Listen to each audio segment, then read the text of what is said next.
Hello, my name is Morgan Hampton, and this is my secret origin at ComicsOnline.com.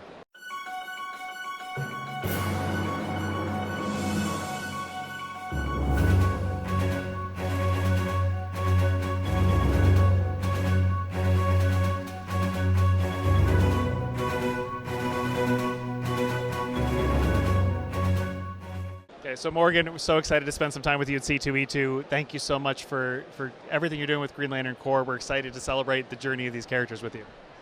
Yeah, thank you so much for having me.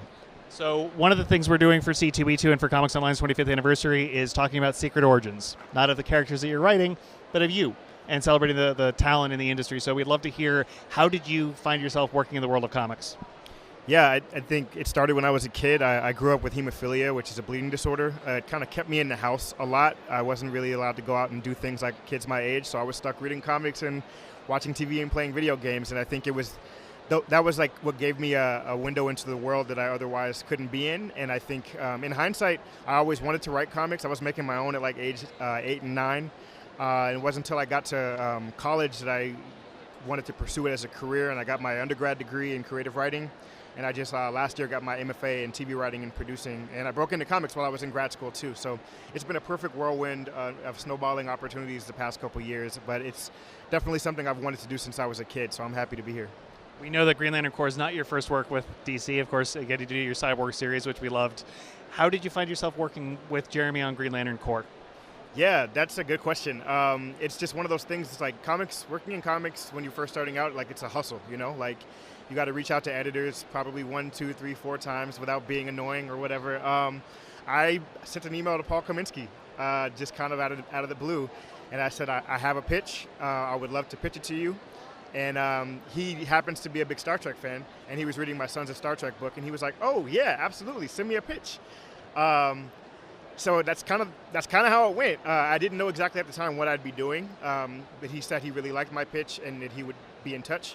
When he got in touch, he's like, "We're doing this Green Lantern Corps book. We want it to be you and Jeremy," and the rest is history.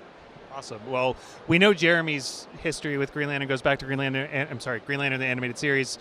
What was your entry point with these characters? The first entry point was Justice League, the cartoon, with Jon Stewart being the Green Lantern. So for that really is my Green Lantern, because for like 10 years that's all I knew until I really started digging into the comics. I grew up on like the Jeff Johns run, so that whole Rebirth era, with Hal Jordan coming back and the Blackest Night and all that type of stuff. Like that's what got me really into the kind of mythos of the Green Lantern. Yeah. So one of my favorite moments was from your first issue, and it was John asking who's going to be on the team.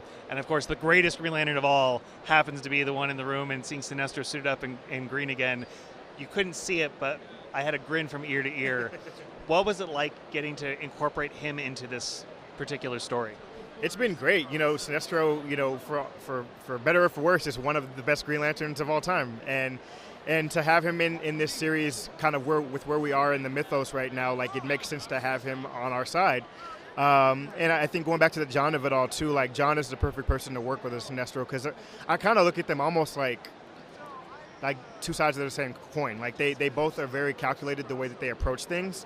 Sinestro is just a little bit more of an asshole about it. But it's been so much fun. Like all these characters, like credit to everyone who's ever worked on these characters and DC as a whole. Like they've got such strong voices, so like it's just like getting into the driver's seat and like you know where to go already, you know. Well, let's pivot for a moment to your other work, Sons of Star Trek has been a joy to read.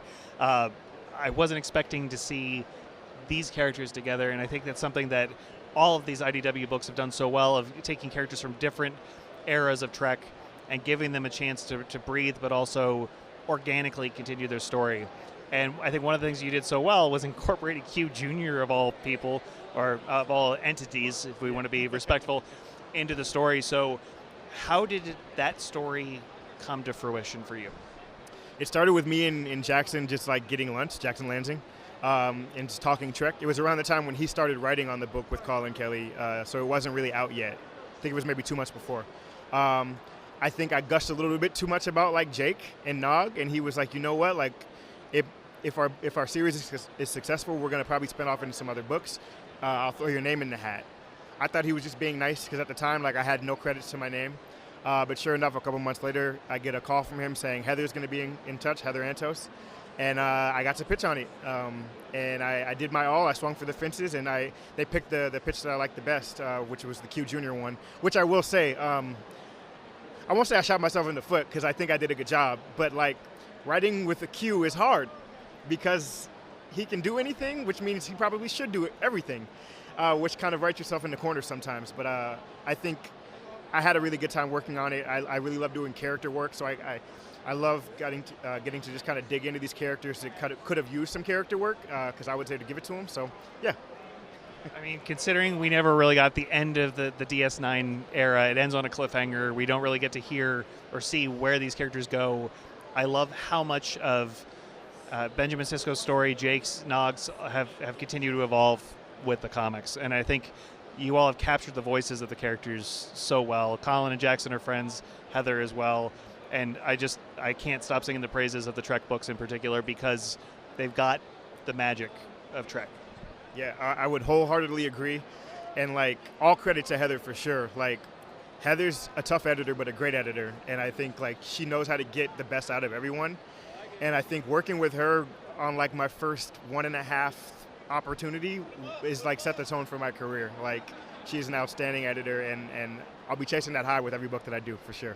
Any other projects coming up that you can share? Nothing I can share, unfortunately. Oh, one thing. Batman Superman World's Finest Annual is coming out April 30th, I believe. I've got a Jon Stewart origin story in there.